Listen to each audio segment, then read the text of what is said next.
नमस्ते प्रणाम भैया लोग। हमरा और छोट भाई मुनीलाल बिहारी आज एगो गाना हमार रिलीज भइल बा। जौना गाना के नाम बा दुल्हन खोजे जाए भौजी तोहरा गाँव में। भैया उ गाना के एक लाइन हम सुनाबो तनी जा सुनी जा। हमहू भैनी हो सयान हमरो जाला हो ध्यान, हमहू भैनी हो सयान हमरो जाला हो ध्यान।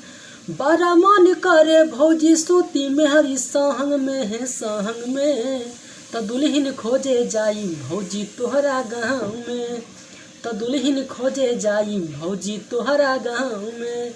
और रवा लोगों के निमन लागी कमेंट करी जा। रवा लोगों का जवन पसंद के गाना चाही वो कमेंट करी जा। वो रवा लोगन के उ पसंद के गाना लावल जाई और रवा लोगन के पास सुनावल जाई।